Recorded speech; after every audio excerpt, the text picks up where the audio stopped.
इच्छा का त्याग करना है, कर्म फल का त्याग नहीं करना, क्योंकि कर्मों का फल तो मिलना ही मिलना है, उससे हम इनकारी हो ही नहीं सकते हैं, है ना। तो मतलब जैसे हम लोग जो भी हमने पिछले जन्मों में कर्म किए हैं वो हमारा भाग्य बन गए, हमारा ये जन्म हुआ, है ना, और फिर हम इसमें नए नए कर्म करेंगे।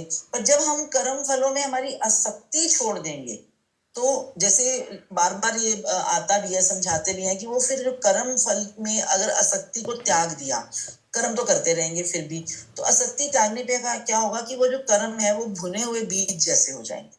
तो जैसे भुना हुआ सीड्स है, वो उसमें से कुछ नई फसल नहीं उगती है, ऐसे ही फिर वो कर्म जो है वो नए कर्मों को, संचित कर्म या प्रारब्ध में परिणित नहीं होंगे। मतलब मुझे है ना, ये इसमें मुझे ये मतलब बड़ी सही लगी थी बात कि हम जो बेसिकली हम जो भी काम करते हैं वो किसी ना किसी कामना को लेकर कर्मों का आरंभ करते हैं, भले ही वो कामना ये भी उठे, है ना, कि दूसरे का भला हो, तो ये भी कामना है, मतलब लेकिन ये अच्छी कामना है।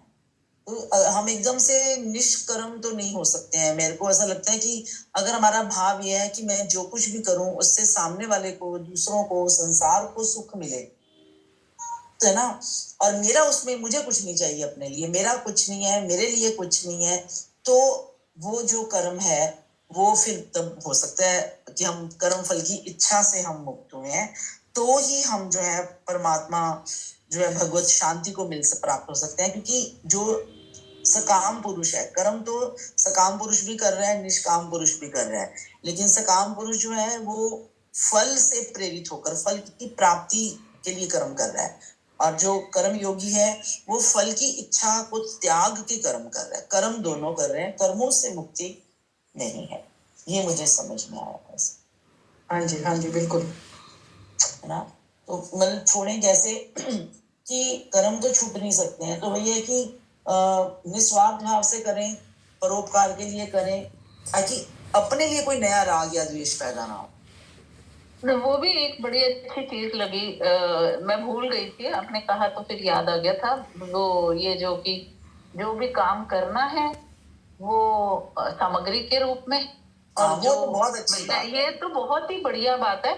बिल्कुल मेरे दिमाग, मतलब मैं भूल गई थी, पहले भी ये बात हुई थी, पर भूल जाती है ना।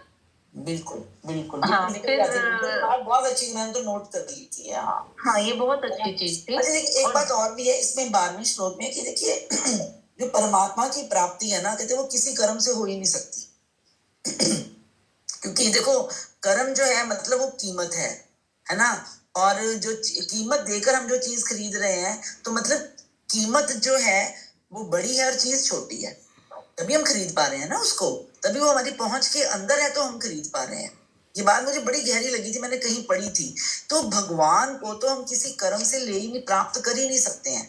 इसका अर्थ तो फिर ये हुआ कि मूल्य देकर हम इस वस्तु को ले रहे हैं, तो मतलब मूल्य जो है वो अधिक बलवान है और उससे मिलने वाली वस्तु जो है वो कमजोर है। तो परमात्मा तो किसी मूल्य के अधीन है ही नहीं है।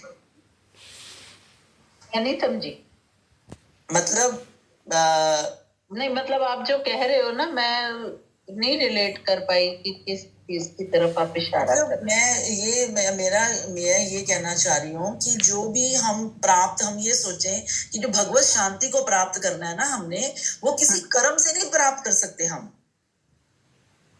कि कर्म का मूल्य चुकाया और भगवत शांति मिलेगी, नहीं, कर्म के फल का त्याग करके, कि भगवान तो अमूल्य है, बहुमूल्य नहीं है भगवान। बहुमूल्य मतलब जिसकी बहुत ज्यादा कीमत हो, और मूल्य मतलब जिसकी कीमत ही नहीं है कोई। ये मतलब है मेरा। तो हम कोई भी, चाहे सात्विक कर्म भी हो, है ना, परहित का कर्म भी हो, मतलब अगर अब उसमें ये जोड़ दें कि मैं परहित का कर्म कर रही हूँ मेरे शरीर द्वारा, मेरे मन इंद्रिय द्वारा, ये इसको मैं 11वें श्लोक तक भी ले जाके तो हम नहीं प्राप्त, शांति नहीं मिलेगी तब हमें। हमने वही वाला 10वें श्लोक वाला कि हमने सब काम परमात्मा को समर्पित करके पूजा की तरह, उसको नैवेद्य की तरह करके करेंगे, तो वो शांति प्राप्त होगी। खाली कर्मों के त्याग से, कर्म फल की इच्छा के त्याग, मतलब वो कर्मों का फल तो मिलना ही मिलना है, उससे बांधना नहीं है। इच्छा नहीं रखनी और विद फुल डिवोशन, यही वही तीनों चीजें आगे ना। कर्म तो नहीं है, इच्छा रखनी नहीं है, ज्ञान ये होना चाहिए कि इच्छा नहीं रखनी, और भक्ति ये होनी चाहिए कि फुल डिवोशन से करना। बिल्कुल बिल्कुल बिल्कुल बिल्कुल।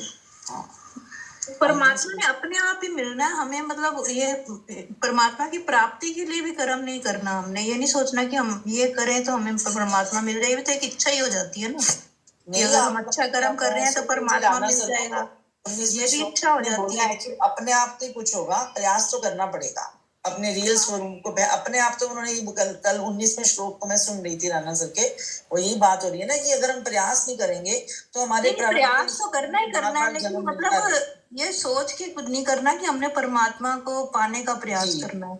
सिर्फ एक बात है पहले तो ये सोच भी अच्छी है, तभी इस तरफ लगेंगे।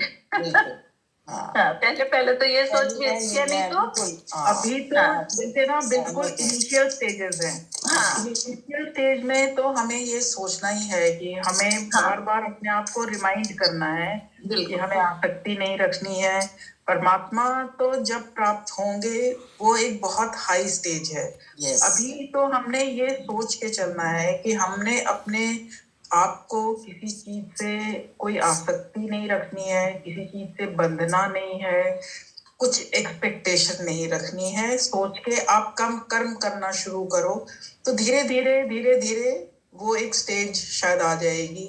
उसके लिए बेस्ट यही है ना डॉक्टर साहब की जब तक हमारी इच्छाएं बची हैं, ये बनी नहीं है, तब तक कर्म योग को अपनाएं हम, और कर्मों को भगवान को समर्पित करते जाएं कि भगवान जो मैं कर्म कर रहा हूँ तुझे समर्पित है ना, जो तुझे इसका फल देगा वो मेरा प्रसाद है। ये बेस्ट लगा मेरे को सब चीजों को ये बहुत ही बेस्ट लगी। बस उसमें क्या होगा, धीरे धीरे मतलब वो इतना जैसे मीरा मर्ज हो गई ना, मतलब वो पहले तो अलग से पूजा हो रही है, फिर वो खुद ही पूजा बन गई, खुद ही समर्पण ही एम्बॉडीमेंट ऑफ समर्पण हो गई। पहले वो समर्पण कर रही थी, फिर वो खुद ही एम्बॉडीमेंट ऑफ समर्पण हो गई। तो मुझे लगता है वो जब तक हमारी इच्छाएं बची हैं, बनी है, तब तक तो कर्मयोग को अपनाएं हम, है ना, और कर्मों को ईश्वर को समर्पित करते हैं। और जो 13th है वो तो मतलब